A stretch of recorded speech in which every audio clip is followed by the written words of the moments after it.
நீங்கள் தான் மேகதாடுல அணையே கட்டக்கூடாதுன்னு சொல்லிட்டீங்களே தமிழ்நாடு அரசு, தாவேக அரசும் சரி எதிர்கட்சிகளும் சேர்ந்து அதே தான் சொல்லியிருக்காங்க.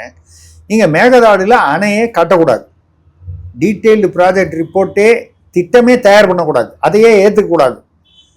அப்புறம் மேகதாடுக்கு தனியாக ஒரு ஆணையம் வைக்கணும்னா நீங்கள் வேண்டான்னு சொல்லக்கூடிய ஒரு திட்டத்துக்கு எதுக்கு ஒரு ஆணையம்? இருக்கிற ஆணையம் தானே, நதிநீர் ஆணையம் தானே யூஸ் பண்ணணும். ரெண்டாவது உச்சநீதிமன்றம் தெளிவாக சொல்லியிருக்கு 2018 என்ன சொல்லியிருக்கு, அது எங்கெல்லாம் நதிநீர் பாயுதோ அந்தந்த மாநிலங்களில் அவருடைய அனுமதி இல்லாமல் அணை கட்டக்கூடாது. மேகதாடு மட்டும் இல்லை, எங்கேயுமே. அப்படி பார்க்கும்போது தமிழ்நாடு, பாண்டிச்சேரி, கேரளாவுடைய அனுமதி இல்லாமல் காவிரி நீரில் மேகதாடு மட்டும் இல்லை வேற எங்கேயும் புதுசாக அணை கட்ட முடியாது. இருக்கிற அணையை தாண்டி வேற ஒன்றும் கட்ட முடியாது. அதனால தானே முல்லை பெரியாறு கேரளாவில் வந்து இடிச்சிட்டு புதுசாக கட்டணும்னு அவனும் ஒரு 15 வருஷமா 20 வருஷமா சொல்லிட்டு இருக்கான். அது நம்மளும் வந்து உச்சநீதிமன்றத்தில் போய் வேண்டான்னு சொல்லி பண்ணிட்டு இருக்கோம்.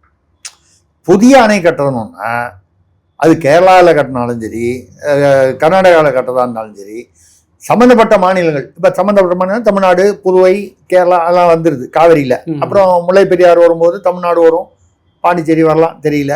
அந்த மாதிரி வரும்பொழுது அவங்களுடைய அனுமதி இல்லாமல் கட்ட முடியாது. இது உச்சநீதிமன்ற தீர்ப்பு, 2018 உள்ள தீர்ப்பு. அது இருக்கும்போது இருக்கிற ஆணையத்திலேயே நீங்கள் வந்து அதை சொல்லி கொடுத்து விட்டுட்டு சும்மா ஒரு தனி ஆணையம்னு அது திமுக என்ன பண்ணிடுச்சு, இது ஒரு சும்மா ஒரு சிக்கலை உண்டு பண்ணணும்னு பண்ணிட்டாங்க. அவசரப்பட்டு அவர் முதல்வர் விஜய் வந்து அன்றைக்கே வந்து இதை நாங்கள் இந்த திருத்தத்தை ஏற்றுக்கொள்கிறோம். அதனால தான் பார்த்தீங்கன்னா அதிமுகலேருந்து எடப்பாடி தலைமையில் நாங்கள் வெளியேறோம், அதை ஏற்றுக்க மாட்டோம்.